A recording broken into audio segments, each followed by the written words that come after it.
Okay, music fans, welcome back to the Real Music Observer. It is Dave observing real music in real time for real people, just like you and me. Hey, Kansas is about to release their live album called Leftoverture and Beyond. I reported on this a few weeks back, talking about how Kansas fans have some, well, it's old material done live, and doing the entire Leftoverture album plus a whole bunch of other songs. Now, Billboard today had a link to an article, and they had a sneak preview, was the whole entire song of Carry On Wayward Son. Now, I listened to the song twice, all the way through, stopped it a couple of times, backed it up a little bit, and listened to it. Ronnie Platt, who is the new singer for Kansas, sounding an awful lot like he's using some kind of electronic auto-tune on his voice. Now, this might be crazy for some of you for me to say this. I've said it about Don Felder, who I really like a lot. And I liked Ronnie when he came aboard with Kansas. But you gotta listen to this version of Leftoverture, actually of Carry On Wayward Son, and you're gonna hear this, and if it doesn't sound like auto-tune, it's a guy who sounds very electronic in his delivery. When he comes out of bridges and breaks and things like that especially, there's this real tinny, rounded out, lacking any kind of soul in the guy's voice, and it's a little weird, it's a little creepy, and for a guy who loves Kansas, I'm a little taken aback by the entire song. I think he sings the song at times a bit like a lounge singer would sing it. He doesn't put in the proper emotion where it's due. There's only really one point in the song where he actually goes to a higher note than he needs to, where I think he shows a little bit of emotion and passion in the song.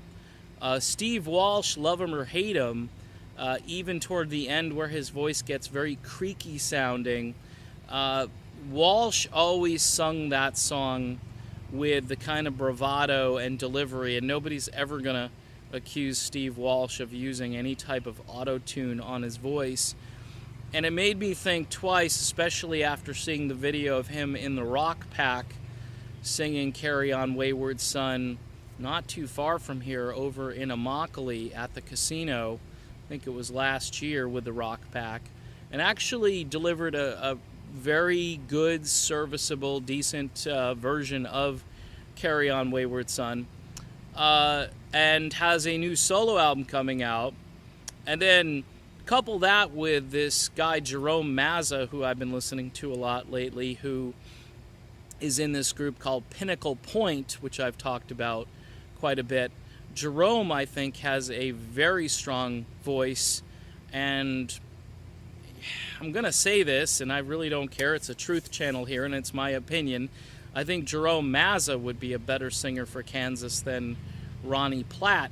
And again, I've in the past, in fact, I said, hey, Kansas, you did the right thing, you chose the right guy, but something's going on with this live album, at least a song that is their most iconic song. Some would say Dust in the Wind, I say it's Carry On Wayward Son, and then Dust, and then you can go down the list from there. But I was really, I'm kind of bummed out that the song sounds like this.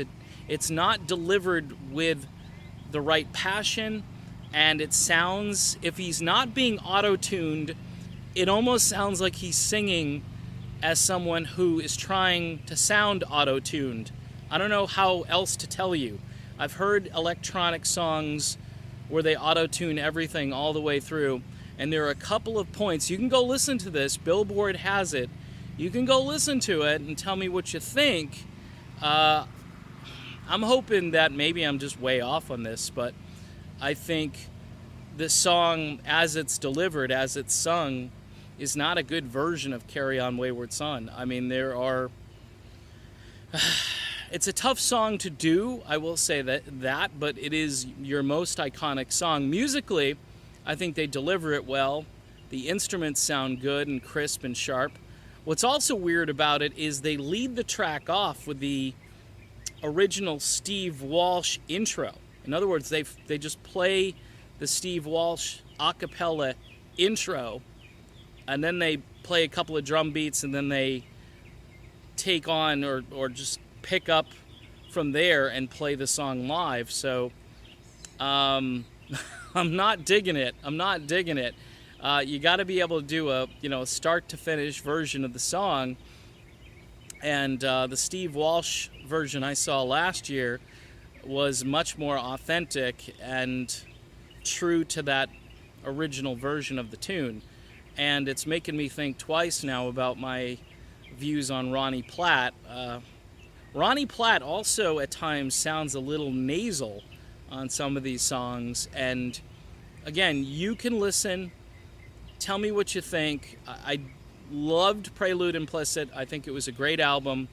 I think it was well produced, and I think Ronnie sounds great on it, but maybe Ronnie is not the live performer originally I thought he was. So again, little disappointed with this so far. Maybe the rest of it will be better.